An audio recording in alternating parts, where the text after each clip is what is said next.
저는 한빛교구 이나경 성도입니다. 먼저 부족한 저를 이 자리에 세워주신 하나님께 영광 올려드립니다. 산마교회를 통해 하나님을 믿게 된 지는 1년도 채 안 된 새신자이지만 하나님을 알게 되었고 하나님의 크신 은혜와 축복 속에 살아가고 있습니다. 저는 딸 부잣집 6녀 중 막내딸로 유복한 환경 속에서 살았으며 어려서는 언니들과 교회에 다녔고 엄마는 절에 다니시고 부모님께서 할아버지 할머니의 제사를 지내는 것을 보고 자라왔습니다. 주일이 되면 언니들의 교회 나가는 것이 큰 행복이었고 기쁨이었습니다. 그러나 언니들은 성인이 되어 시집을 가고 자연스럽게 교회 생활이 멀어졌습니다. 집안의 막내딸로 어려움 없이 자라나 세상에서 하고 싶은 것, 사고 싶은 것은 다 구입하며 유행을 앞서가며 내 위에는 아무도 없는 사람처럼 내가 주인공이 되어 살았습니다. 카드 명세서가 날아오면 혼을 내시면서도 다 해결해 주시는 든든한 부모님이 계셨기에 제 손으로 돈 한 번 제대로 벌어보지 않고 결혼을 하였습니다. 결혼을 해서도 아무것도 하지 말라는 시어머니 말씀이 그저 당연하듯 직장 생활이란 건 생각도 안 해봤고 할 일이 없으니 그저 집이나 이쁘게 꾸미고 쓸고 닦고 먼지 하나 없이 오직 집안일만 하면서 살아가던 중 첫 아이를 낳고 아이가 4살이 되던 해 내 안에 누르고 있던 무언가가 폭발하기 시작하였습니다. 남편이 외아들이고 아버님이 안 계셔서 시어머님을 모시고 살았습니다. 홀 시어머님을 모시고 살아야 된다는 것을 당연하게 받아들이고 인정하고 살아왔지만 어머님 말씀은 옳고 그름을 떠나 무슨 말씀이든 남편에게는 법이 되었고 시댁 시누이들과의 갈등은 저를 너무 힘들게 하였습니다. 연애 5개월 만에 결혼한 터라 모르는 것이 너무 많았고 저와 결혼하기 위해 차를 구입하고 결혼 비용 일체를 빚으로 해결했던 남편과 시어머니의 부채는 온전히 제 몫이었습니다. 시어머님은 빚을 갚는다는 명목으로 남편의 월급 통장을 관리했고 그 당시 저에게 30만 원의 생활비를 주셨습니다. 요즘 세상에 누가 결혼한 아들의 월급 통장을 관리하느냐고 하시겠지만 그것이 저의 이야기였습니다. 지금 생각해보면 제가 너무 세상 물정을 모르고 살아온 철부지였기에 그것이 가능했으나 더 이상은 아니었습니다. 거기에 더해지는 여러 가지 문제들, 갈등, 속았다는 불쾌감, 어려서부터 무엇이든 내 맘대로 해오며 자라왔던 저에겐 더 이상 모든 것을 누르고 살아갈 자신이 없었습니다. 정말 신중하게 생각하고 했어야 하는 결혼, 아마 그때 제가 하나님을 알았더라면 조금 더 참고 인내하지 않았을까 하는 생각도 가끔은 하게 되지만 그 당시 저는 더 이상 버틸 수가 없었고 그냥 그곳에서 벗어나기 위해 4살 된 아이를 데리고 무모한 이혼을 결심하였고 그 당시 4살이었던 아들은 벌써 중학교 2학년이 되었습니다. 저는 경제관념도 없고 돈을 벌어본 적도 없고 할 줄 아는 것이 아무것도 없었기에 아이를 데리고 살아가기란 그리 녹록지 않았습니다. 저의 버팀목이셨던 부모님마저 돌아가시고 경제적인 장벽에 부딪혀 돈을 벌어야만 했습니다. 여러 가지 역경에 부딪힐 때마다 찾았던 곳은 철학관, 소위 말하는 무당집을 미래가 걱정되어 내 삶이 궁금하여 찾아다녔습니다. 그러면서 우리 아들이 초등학교 3학년이 되면서 아이가 교회를 다니기 시작하였는데 그냥 친구들 따라 몇 번 가려나 했더니 비가 오나 눈이 오나 교회를 나가는 모습이 너무도 든든하고 대견했습니다. 지금의 저의 신앙생활에 많은 영향을 주었던 것 같습니다. 저의 어릴 적 모습을 보는 것 같았고 나도 언젠가는 교회에 나가야지 하는 막연한 마음은 있었지만 내 삶이 고되고 지치고 나에게 휴일은 정말 휴식 그 무엇과도 바꿀 수 없는 안식일이었습니다. 그렇게 휴일을 사랑하며 세상 속에서 살아오던 중 새 직장을 얻고 들어간 곳이 장훈정 권사님 미용실이었습니다. 저는 원장님과 미용실 고객님으로 오신 쌀국수 사장님을 통해 이곳 산마에 오게 되었고 살아계신 하나님을 알게 되었습니다. 새가족 교육을 받으며 저의 믿음은 확실해졌고 회개와 눈물로 지나온 삶을 후회하면서 원장님을 통해 하나님께서 산마교회로 불러주심에 감사했습니다. 또한 모세오경 훈련을 통해 하나님에 대한 믿음이 더욱 견고해졌고 주권이 세워지고 원수 사랑이라는 과제를 통해 계속 외면하며 살아온 아이 아빠와 할머니를 용서하게 되었습니다. 먼저 전화를 걸어 수년 동안 보지 못했던 아들의 얼굴을 보여주었습니다. 아마도 아빠가 많이 보고 싶어 기도했을 우리 승준이의 기도에 응답이라는 생각이 들었습니다. 저는 더 이상 그들을 원망하거나 탓하지 않습니다. 저의 인내심의 부족함이었고 무엇이든 너무 쉽게 생각하고 판단했던 저의 잘못 또한 컸기 때문입니다. 지금은 건강이 많이 나빠져 있는 아이 아빠의 건강을 위해 기도합니다. 같이 살지는 않지만 그래도 건강하게 살아있는 아빠가 저희 아들에겐 더 필요하기 때문입니다. 우리 승준이가 하는 말이 아빠도 교회에 나왔으면 좋겠다고 하는 말을 듣고 아빠도 하나님을 믿어야 살 수 있다는 생각이 아이의 마음에도 있었던 것 같습니다. 또한 창세기 훈련을 마치던 다음 날이 엄마의 제삿날이었습니다. 부모님께서 할아버지, 할머니의 제사 지내는 것을 보고 자란 저희는 엄마 아빠가 돌아가신 후 제사를 지내왔고 아들이 없고 딸만 6인지라 각자 맡은 음식을 해와서 제사를 지냈습니다. 그런 저에게 많은 고민이 시작되었고 제가 맡아서 해갈 음식은 나물과 생선이었습니다. 저는 하나님께서 가장 싫어하는 것 중 하나가 우상 숭배임을 알았기에 저는 하나님께 순종하기로 마음먹었지만 먼저 두려움이 앞섰습니다.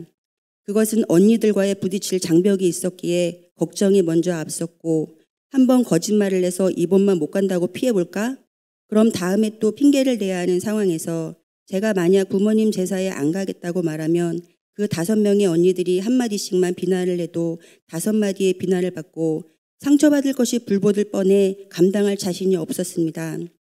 하지만 또 다른 제 마음 가운데 언니들이 몰라서 그런 것이니 한 번으로 끝내자. 비난을 하면 비난을 받고 더 큰 소리가 나면 안 보고 살 작정으로 당당히 선포하자는 담대함이 생겼습니다. 그것이 하나님께서 가장 기뻐하시는 일이라 생각하고 하나님께 기도하였습니다. 하나님, 언니들과 언쟁 없이 화평하게 해주세요. 라며 언니들과의 단톡방에 저의 마음을 올렸습니다.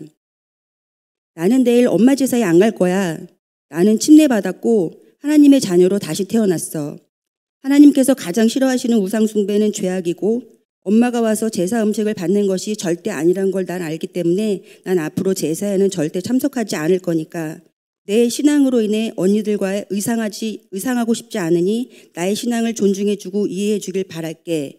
라며 단톡방에 올렸습니다. 그렇지만 아무도 거기에 대한 답을 하지 않았습니다. 누군가가 한마디라도 퍼볼 법도 한데 고요한 정막 속에 밤을 보내고 제사 당일 아침에 출근을 하는데 넷째 언니에게 문자가 왔습니다. 나경이 너는 부모 제사에도 가지 말라는 무슨 그런 종교를 믿고 그래? 기독교인이나 천주교인이나 다들 제사에 참석하고 그러던데 같이 예배도 보고 밥도 먹고 그러는 거 아니야? 참석하는 데 의미가 있는 거지.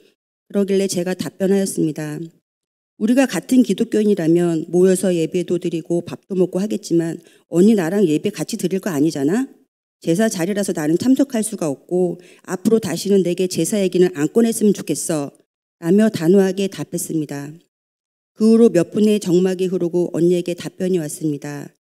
언니가 하는 말은 그래, 너의 삶이 지치고 힘들어서 어딘가에 기대고 싶은 건 알겠는데 너무 빠지지 말고 다들 사는 게 고만고만해서 너에게 힘이 되어주진 못해도 언니들은 항상 널 생각하고 있다는 걸 잊지 말고 적당껏 믿으렴. 그러더니 제가 담당해야 했던 생선과 나물들을 한 사람씩 해오겠다고 답들이 올라왔습니다. 저는 순간 너무도 감동했고 쏟아지는 눈물을 참을 수가 없었습니다. 너무도 평온하게 우상 숭배가 끊어졌고 승리의 기쁨을 맛보았습니다. 화평케 해주시는 하나님, 쏟아질 비난을 감내하고 담당히 선포하니 하나님께서 이렇게 함께하여 주시는구나. 제가 그 순간을 모면하고자 한 번의 핑계를 댔더라면 지금의 이 승리는 없었을 것이란 생각이 들었습니다. 하나님에 대한 신뢰와 믿음으로 제사가 끊어졌고 하나님께서는 저에게 상급도 주셨습니다. 그날이 저의 예배 안내팀 양남숙 권사님 남편 황흥수 집사님 림프암 치료를 두고 한 끼 릴레이 금식 기도를 이어가던 저의 첫 금식날이었습니다. 저는 초신자이기도 하지만 미용실에서 일을 하다 보니 하루 종일 서 있고 활동량이 많아 한 끼 금식이 쉽지만은 않은 상황이지만 예배 안내팀의 소명을 걸고 순종하며 황흥수 집사님의 림프암 완치를 소망하며 금식으로 흉악의 결박이 끊어지길 기도하였습니다. 성령님께서 함께하여 주시니 배고픔도 없었고 그 기도의 응답이 저에게 돌아왔습니다.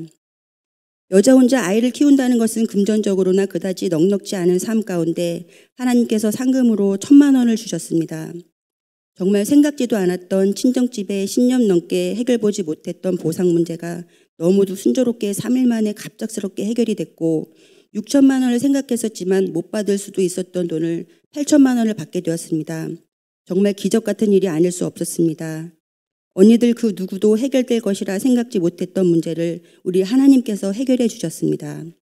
제가 한 것은 하나님을 믿고 신뢰하며 제사를 끊고 금식 기도밖에 한 것이 없는데 문제를 해결해 주시고 저의 생활의 갈급함을 아시고 이렇게 채워주셨습니다. 또한 모세오경 훈련을 통해 세상 것을 하나씩 끊어나가는 과정에서 제가 끊어내지 못하고 잡고 있었던 것이 있었습니다.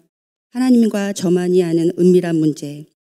그러나 하나님은 질투하는 분이시기에 온전히 하나님만을 사랑하며 순종하겠다는 결단이 섰던 날 하나님께서 물질로 또 채워주셨습니다. 저는 하나님께 돈을 달라고 기도해 본 적은 없지만 저의 자존심을 지켜주시면서 제가 헤쳐나갈 수 있는 환경을 열어주시고 세상 것을 하나씩 끊어낼 때마다 삶의 끝자락에서 피할 길을 예비해 주시는 하나님이셨습니다. 저에게 아무리 힘들고 어려운 상황이 와도 11조는 꼭 드릴 수 있는 믿음을 달라고 기도합니다.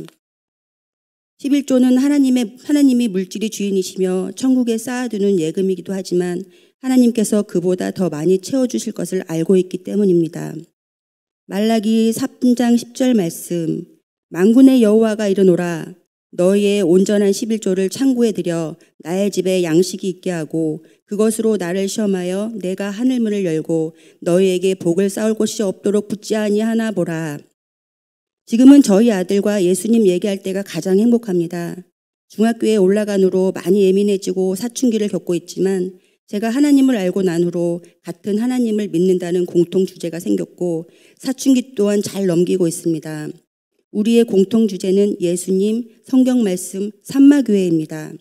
저희는 봉일천에 살고 있고 우리 승준이는 저희 동네 순복음 교회에 다니고 있으며 여기까지 다니기엔 거리가 너무 멀고 차편도 불편하여 지금 저희의 소망은 저희 집이 매매되어서 산마교회 근처로 이사하는 것입니다. 그래서 성령불 기도에도 마음껏 참석하여 기도하고 싶은 소망을 가지고 온 가족 새벽성회에 기도하고 있습니다. 모세오경 훈련을 통해 우상 숭배인 제사를 끊게 하신 하나님께 감사드리며 우리 담임 목사님께 감사드립니다. 그리고 늘 저를 위해 기도해 주시는 박옥자 목사님과 장훈정 권사님께 감사를 드리며 이 모든 영광 하나님께 올려드립니다. 감사합니다.